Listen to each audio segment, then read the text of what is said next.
반갑습니다. 자, 앞에 수업들 여러분 잘 들으실 텐데요. 시간이 너무 길었죠. 선생님 의도했던 바는 아닌데 탄수화물, 지질, 단백질, 핵산 모두 다 40분이 넘어가서 되게 힘들었을 것 같습니다. 내용도 많고 외울 것도 많고 그랬겠지만 자, 일단 이번 시간 원핵세포하고 진핵세포 내용은 그렇게 많지 않습니다. 그래서 여러분이 막 힘들죠? 내용 외울 게 많죠? 그런데 이번 시간 원핵세포와 진핵세포를 지나고 나면 그 다음부터는 또 현미경이 나오면 조금 더 힘들어집니다. 맞죠? 현미경이 나오면 힘들어지는데 그 전에 오늘 한 시간은 선생님이 되도록 짧게 내용을 할 테니까 여러분이 조금 힘을 내주기 바랍니다. 지금 4월 말인데 곧 5월이 오게 되면 징검다리 휴일이 있죠. 휴일이 있고 나면 아마도 개학을 할 것 같습니다.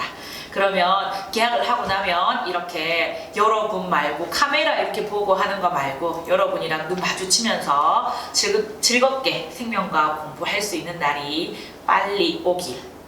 한편의 마음으로는 학교 갔으면 좋겠다 하지만 또 학교 가는 날이 정해지게 되면 지금 좋아하는데 이럴 겁니다. 똑같습니다. 선생님 마음도 그렇긴 한데 어쨌든 오늘은 최선을 다하고 매일매일 최선을 다하는 게 중요한 것 같아요. 어쨌든 중요한 것은 여러분이 보고 싶은 마음이 좀 셈은 있다는 겁니다. 어쨌든 오늘도 열심히 합시다. 자, 우리 설문지 풀이를 복습으로 하고 넘어가겠습니다. 선생님한테 댓글로 이렇게 질문을 한 친구가 있는데 선생님 설문지에 대한 답지를 올려주시면 안 돼요. 이런 친구들이 있었거든요. 사실 그 마음을 알죠. 왜냐하면 어려운 문제 풀거나 좀 헷갈리거나 할 적에 답을 딱 보고 바로 받으면은 바로 알고 좋잖아요. 그렇긴 한데 설문지를 내는 게 어떻게 보면 출석이라서 선생님이 따로 넣진 않는데 대신 이렇게 꼭 풀이를 할 테니까 풀이할 때 좀 들어주세요. 아니면 그 친구만 따로 줄까? 맞죠? 선생님은 악용하는 사례를 원하지는 않는데 혹시나 그런 환경이 되면은 다들 귀찮고 이러면은 선생님 강의가 40분 넘어가고 이러면 안 듣고 이렇게 하면 좀 슬퍼지잖아요. 선생님 열심히 찍고 있는데. 알겠죠? 그래서 그러니까 설문지 풀이를 잘 들어주시면 되겠습니다. 지난 시간에 인체를 구성하는 성분 4가지가 있었는데 2가지 먼저 하도록 하겠습니다. 탄수화물과 지질에 대해서 먼저 할 건데요. 1번은 학번과 이름을 쓰세요 였습니다. 맞죠? 학번과 이름. 학번과 이름을 쓰는 이유는 사실 선생님 답 체크하거든요. 누가 어떤 답을 썼다를 보고 확인하는 것 때문에 그렇습니다. 그래서 그렇고요. 2번 가장 단순한 탄수화물로 세포의 에너지원으로 쓰이는 가장 대표적인 단당류는 무엇인지 쓰시오. 일단 탄수화물이라고 했습니다. 그리고 세포의 에너지원으로 쓰이는 가장 대표적인 단당류라고 얘기했습니다. 단당류 하면 포도당과 갈락토스. 그런데 우리 세포 호흡에 쓰는 에너지원은 바로 누구다? 포도당이지요. 맞죠? 미토콘드리아에 산소랑 같이 들어가는 애가 포도당입니다. 알겠죠? 포도당, 과당, 갈락토스 중에 포도당이 가장 기본적인 에너지원입니다. 포도당으로 쓴 친구들의 답변은 80%. 맞죠? 다른 친구들은 다른 답을 썼는데 과당, 갈락토스 쓰시면 안 되고요. 심지어는 설탕, 엿당, 젖당 이런 거 쓰면 안 됩니다. 세포의 에너지원으로 직접 쓰이는 형태는 포도당입니다. 자, 그 다음 3번째. 동물의 간이나 근육에 저장되는 다당류의 형태를 무엇이라고 하는지 쓰시오. 자, 일단 이게 다당류라고 얘기했습니다. 다당류 하면은 우리 누가 기억나야 되냐고 하면 녹말, 식물의 저장 형태. 그 다음 2번째 셀룰로스, 식물의 세포벽이죠. 그리고 동물은 글리코젠. 여기 간이나 근육에 저장되는 다당류의 형태는 글리코젠 되겠습니다. 95%의 정답률을 보이고 있습니다. 매우 잘했습니다. 친구들의 댓글을 보면 생명과학 1이랑 연관되었거나 통합과학 때 배웠던 내용들이 나오면 여러분이 기억할 수 있어서 좋다라는 얘기를 많이 하는데 아마도 이게 생명과학 1에서 혈당량 조절할 적에 나와서 아마 그런 것 같습니다. 잘했습니다. 자, 그 다음 4번째. 생명체를 구성하는 물질 중에서 물에서 녹지 않고 유기용매에 잘 녹으며 세포막이나 성호르몬의 구성성분인 물질은 무엇인지 쓰시오. 자, 물에서 녹지 않고 유기용매에 잘 녹는다. 유기용매에 잘 녹는다 하면 벌써 나왔는데 맞죠? 거기에 뭐 또 더 얘기한 거 없잖아. 세포막이나 성호르몬, 세포막을 이야기를 한 것은 인지질을 얘기를 하고 있고 성호르몬을 얘기를 한 것은 스테로이드를 얘기하고 있습니다. 그러면 얘 둘을 다 포함하고 있으면 얘는 답이 뭡니까? 지질 되겠습니다. 맞죠? 얘와 얘의 구성 성분하고 따로 쓰면 안 되겠죠. 얘들의 상위 개념인 지질이라고 써야지 맞겠습니다. 60%. 친구들이 아마 이런 내용을 더 많이 쓴 것 같습니다. 이것보다 중성지방을 더 많이 썼겠죠. 근데 중성지방 하면 이런 내용이 포함이 안 되니까 그 상위 개념인 지질로 써야지 맞겠습니다. 자, 5번째. 세포막의 주 성분인 인지질은 친수성 머리와 소수성 꼬리를 갖는다. 그래서 인체가 대부분이 물인 환경에서 어떻게 분포하는지 서술하시오. 자, 인지질은 친수성 머리와 소수성 꼬리가 있다고 했습니다. 우리의 세포는 안도 물, 밖도 물입니다. 그런데 세포막의 주 성분이 인지질이라 했거든요. 그러면 바깥은 물이니까 괜찮아요. 근데 안쪽에는 싫어하는 꼬리가 있어. 그래서 그 꼬리가 물 싫어하는 것을 피하기 위해서 어떤 형태를 한다고 그랬죠? 인지질, 이중충. 자기들끼리 싫어하는 소수성 꼬리끼리 붙인다고 했잖아요. 이렇게.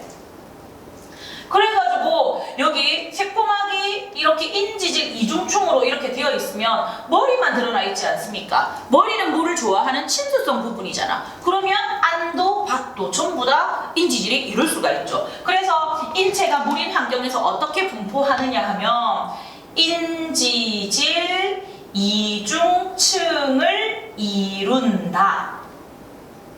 혹은 인지질 이중충을 이루어 분포한다라고 하면 되겠습니다.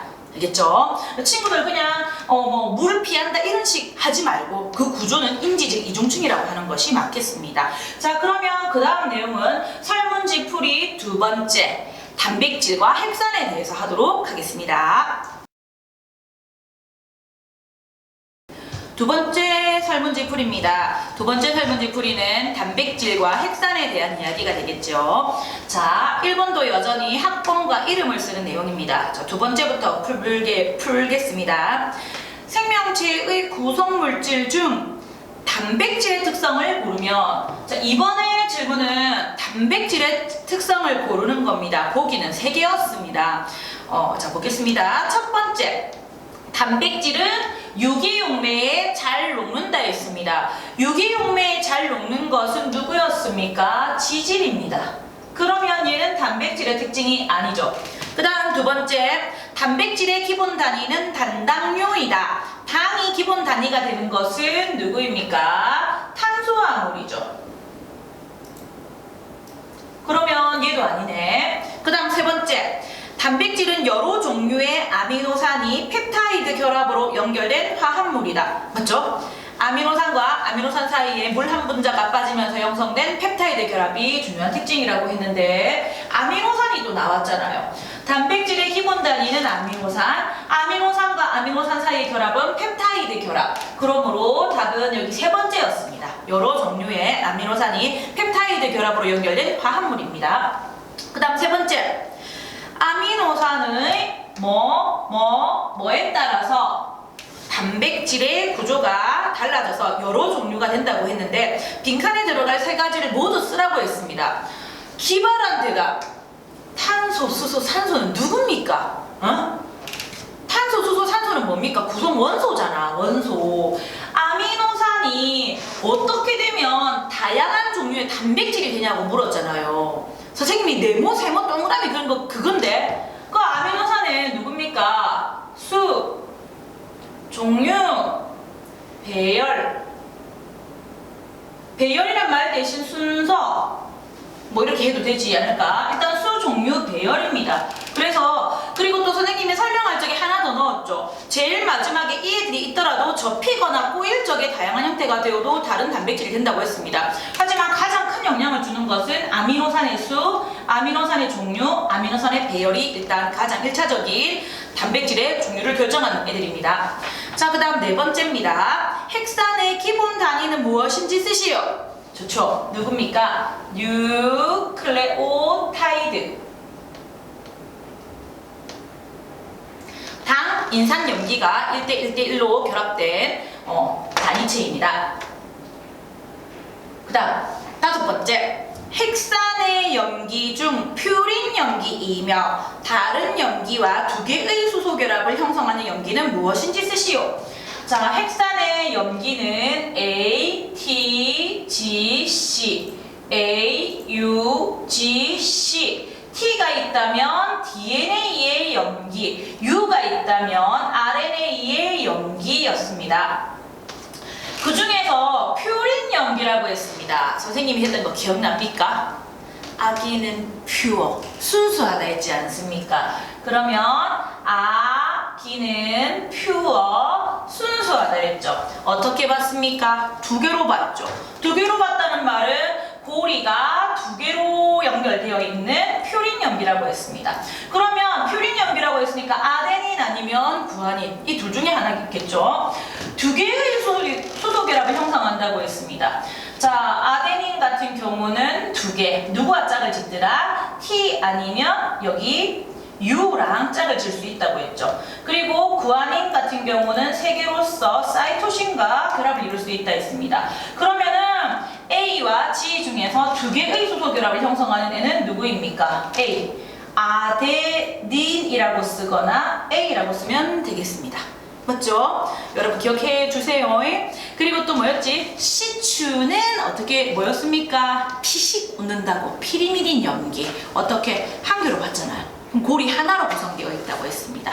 자, 여기까지가 지난 시간까지 한 내용의 설문지 풀이가 되겠습니다. 자, 그러면 오늘은 우리가 뭐에 대해서 배우느냐? 세포의 종류에 대해서 배울 겁니다. 그 세포라는 말을 원핵세포, 진핵세포라는 구분을 하는데 이 내용부터 보고 갈 거거든요. 이 내용은 생명과학 1 병원체에서 좀 나왔습니다.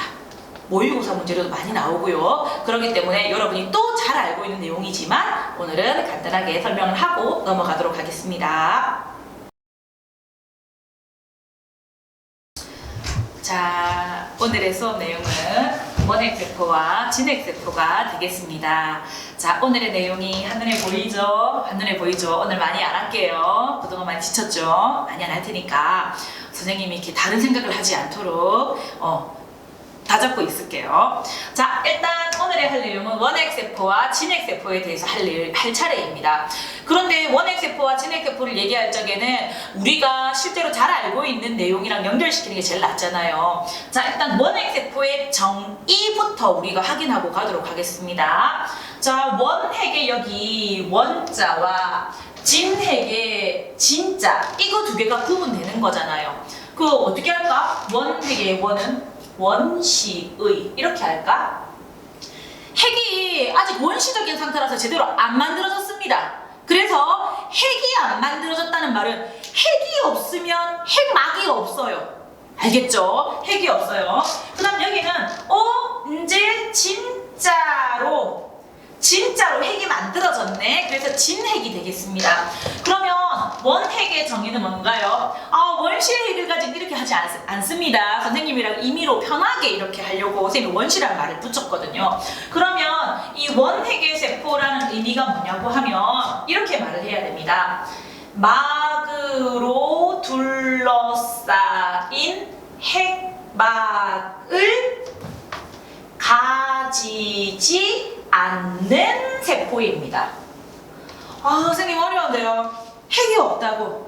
알겠죠? 핵이 없다고. 그럼 핵이 없으면 핵막이 없죠? 그런데 여기서 막으로 둘러싸인 핵막, 좀 웃기네. 막으로 둘러싸인 이 핵막을 가지지 않는 세포가 원핵세포인데, 그러면 이 진핵은 뭘까요? 막으로 둘러싸인 핵막을 가지고 있어요. 여기는 가지지 않는 세포라며. 그럼 여기 않는이란 말을 가지고 있는이라고 붙이면 됩니다. 막으로 둘러싸인 핵막을 가지는 세포. 가지니까 동그라미 할까? 그러면 결론이 뭡니까? 여기 결국 얘는 핵이 없다. 핵이라고 하는 애가 없으면 당연히 핵막이 없는 거지 뭐. 그럼 얘는 막으로 둘러싸인 핵막이 있잖아요. 그러면 핵이 있어. 그러면 핵이 있으니 핵막도 있어. 있으니까 진짜 핵이 있는 애가 바로 진핵세포입니다. 알겠죠? 여기는 핵이 없어요. 근데 원핵세포는 핵이라고 하는 개념도 없지. 그러면 핵막에서부터 이렇게 뭐가 만들어지냐고 하면 막으로 된 기관들이 세포 안에 많이 있거든요.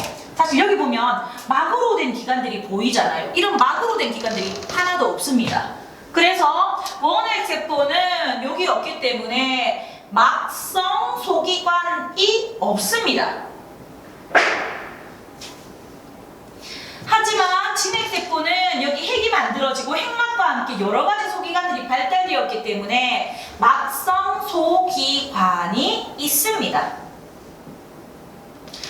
자, 그럼 다시 핵이 없으니 핵막이 없죠. 핵막으로부터 발달되는 여러 가지 막성 소기관이 없습니다. 그렇지만 얘는 핵이 있으니까 핵을 둘러싸는 핵막이 있고 그 막과 다 연결된 막성 소기관도 있습니다. 그러면 막성 소기관이라는 애가 도대체 누군가? 맞죠? 막성 소기관이 있다고 했는데 걔가 누군가요? 핵 주변에 이렇게 생긴 얘를 둘러싸고 있는 애를 갖다가 소포체라고 얘기를 합니다. 얘는 소포체가 있습니다. 얘는 소포체 없습니다. 그 다음 여기에 얘는 식물세포를 그린 건데 엽록체가 있어요. 엽록체. 광합성하는 엽록체가 있어요. 그리고 여기 세포 호흡을 하는 미토콘드리아도 있어요. 그리고 여기에 우리 우체국과 같은 역할을 하는 골지체. 우체국이 뭐예요? 자, 나중에 단백질이 만들어진 것을 포장하고 이렇게 배달하는 애들, 분비한다라고 얘기를 하는 골지체까지 있죠. 요런 애들 등이 진핵세포에는 다 있지만 얘는 없습니다. 자, 그러면 핵 얘기를 했으니까 핵이 가지고 있는 가장 중요한 애가 누군지 봐야 되겠죠. 자, 우리 핵 안에 여기 위에 좀 그려볼까요? 우리 이게 핵이잖아. 핵이라고 하면 그 안에 누가 들어있더라 우리는? 와, 유전 물질에 해당하는 우리는 염색체를 가지고 있었잖아요. 맞죠? 염색체를 가지고 있죠. 염색체라는 말은 결국 우리가 풀고 보면은 이렇게 있지. 하나, 둘, 셋, 넷, 다섯, 여섯, 일곱, 여덟. 8개의 히스톤 단백질을 DNA가 하나, 둘 이렇게 감싸는 구조로 응축되어 있는 것이 염색체라고 얘기를 했잖아요. 그럼 여기가 지금 중요한 DNA잖아. DNA는 결국 뭡니까? 우리의 유전자입니다. 세포에는 부모의 정보를 가지고 있는 유전자가 있겠죠. 그럼 유전자는 결국 어디 있다는 얘기입니까? 핵 안에 있다는 얘기 아닙니까? 그러면 진핵세포 같은 경우에서는 유전자를 선생님 빨간색으로 표시해 볼게요. 여기 이렇게 잘 안 보이는가? 염색체 안에 있습니다. 그리고 이 염색체는 어떻게 표시해야 되냐고 하면 선형의 유전자를 가진다. 이렇게 얘기를 할까요? 왜냐하면 이게 선으로 됐잖아요. 이렇게 선으로. 그리고 이 선형의 유전자가 누구를 감싸고 있었습니까? 히스톤. 여기 옆으로 볼게요. 히스톤 단백질. 여기 동그라미들을 둘러싸서 있는 거잖아. 사실 이 선형의 유전자가 바로 DNA입니다. 동그라미가 중요한 게 아니고 이 리본들이 중요한 거거든요. 이 유전자가 있는데 얘들 히스톤 단백질이 감싸고 있습니다. 이 형태는 우리 뭐라고 했던 거 기억납니까? 뉴클레오솜. 맞죠? 뉴클레오솜, 뉴클레오타이드 다 핵산에 대한 이야기잖아요. 그러면 여기가 바로 우리가 알고 있던 뉴클레오솜입니다. 선생님 마음이 급해서 글자가 이상하게 되네. 맞죠? 자, 그러면 얘는 유전자가 어디 있을까요? 핵 안에 유전자가 있다 했잖아요. 근데 안에 핵이 없어. 그러면 여기 다 퍼져 있지. 얘입니다. 얘가 바로 유전자에 해당하는 애인데 얘는 이렇게 선으로 된 모양의 유전자를 가지고 있잖아. DNA를. 그런데 얘는 선이 아니고 고리 모양으로 되어 있습니다. 그래서 얘는 원형의 유전자를 가지고 있지요. 원형의 유전자를 가지고 있는 게 특징. 얘는 선형입니다. 선입니다. 선의 유전자를 가지고 있는 것은 진핵이고, 그리고 얘는 히스톤 단백질과 꼬여 있지만 얘는 딸랑 얘밖에 없습니다. 얘랑 결합하는 게 없습니다. 그렇기 때문에 얘는 뉴클레오솜이라고 하는 것도 형성하지 않습니다. 그냥 얘는 딸랑 원형의 유전자만 존재하는 것이 원핵세포의 특징입니다. 원핵세포 원형. 알겠죠? 진핵세포는 하지마. 원핵세포는 원형. 이렇게 됩니다.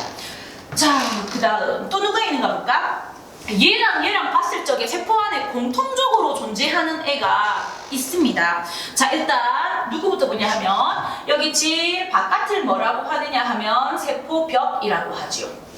여기는 선생님이 그린 것은 식물세포입니다. 식물세포. 쌤 왜 식물세포 하는데요? 아, 그 얘기를 먼저 하는 게 더 좋겠다. 왜? 쌤 원핵세포는 결국 누군데요? 세균입니다. 세균. 결핵균, 유산균, 대장균, 균이라고 하는 애들 전부 세균입니다. 세균은 우리 박테리아라고 하는 거 들어봤죠? 그게 바로 세균입니다. 알겠죠? 세균들은 전부 다 원핵세포 단순한 구조를 가지고 있습니다. 알겠죠? 그런데 여기 진핵세포 하면 우리 보통 말하는 누구지? 식물, 동물. 사실 뭐 곰팡이, 원생생물 다 있습니다. 근데 우리가 보통 잘 알고 있는 식물, 동물만 먼저 얘기를 하도록 하겠습니다. 얘들 둘 다 진핵세포입니다. 얘는 세균입니다.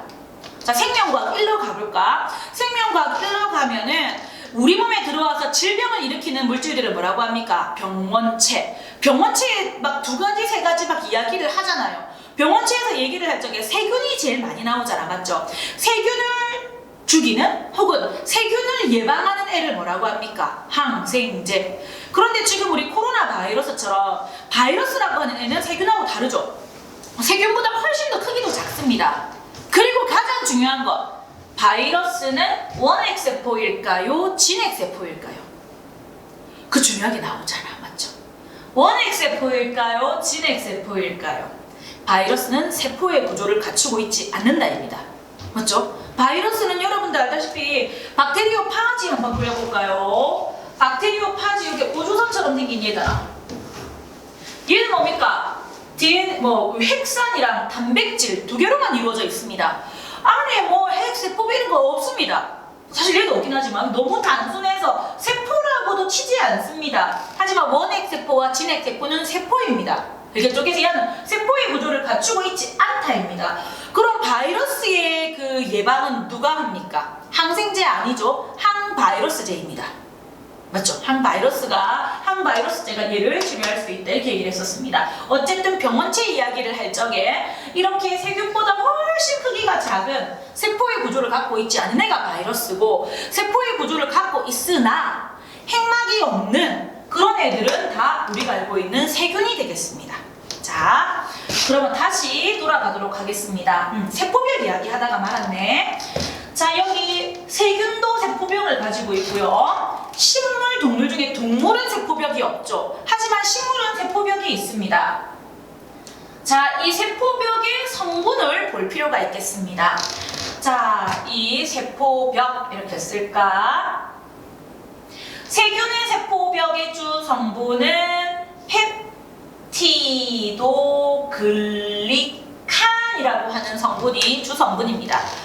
처음 거의 들어봤다거나 이렇게 봐도 되겠는데요. 펩티도글리칸이라고 하는 성분을 갖고 있는 세포벽이라면 세균 겁니다. 그래서 세균을 죽이는 항생제에는 펩티도글리칸의 구멍을 뚫거나 역할을 못하게 해서 세포가 터지게 하는 역할들을 하는 항생제를 많이 개발하기도 합니다.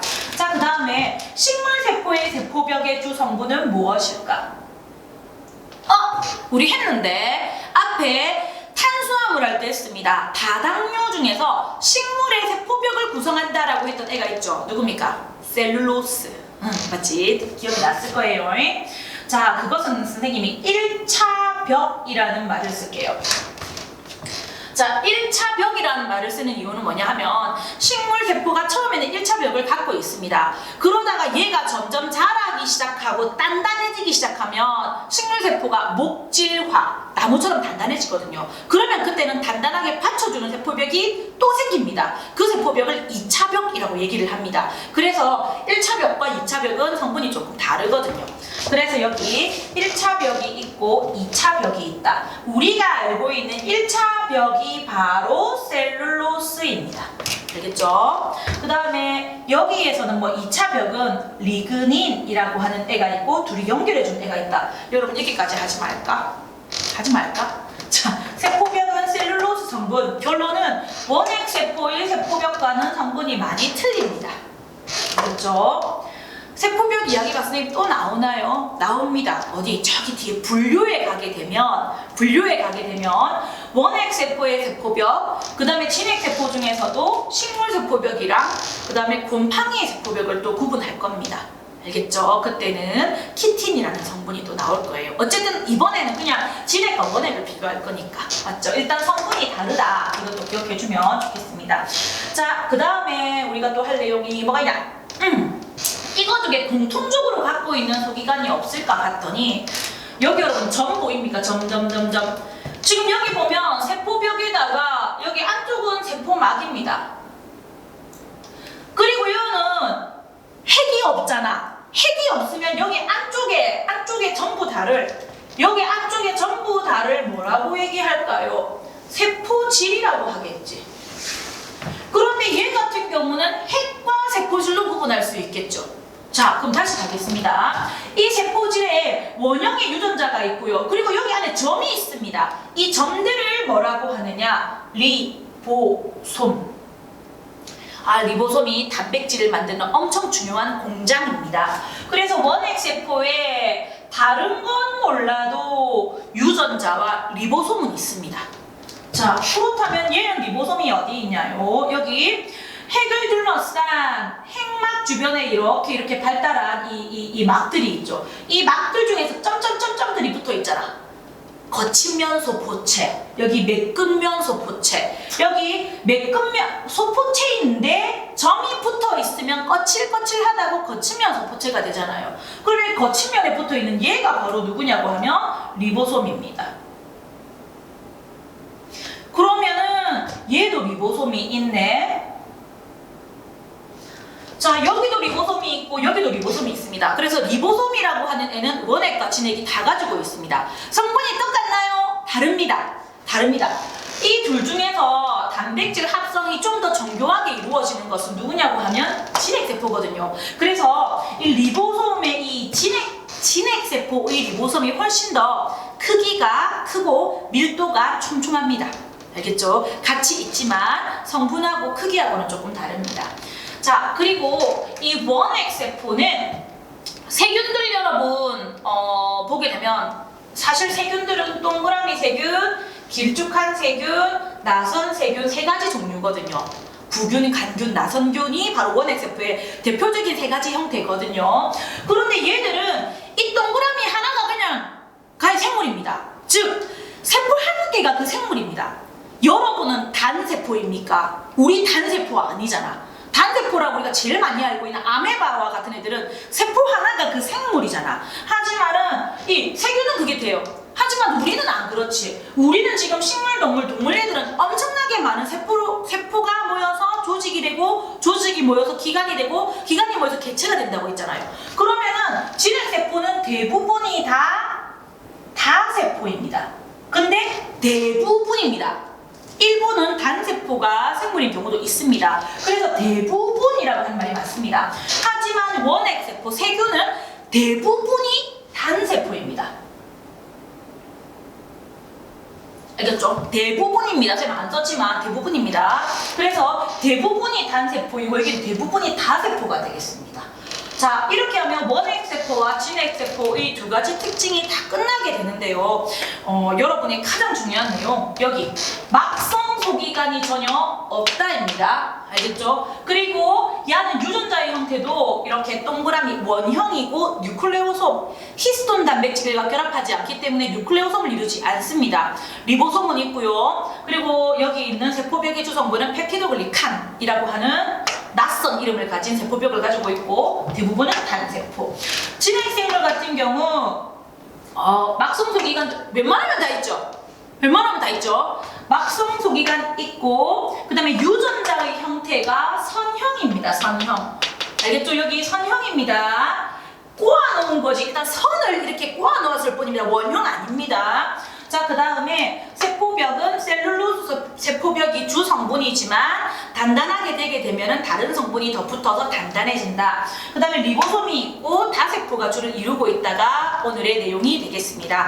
자, 원핵세포와 진핵세포 구분을 잘 해두시기 바랍니다.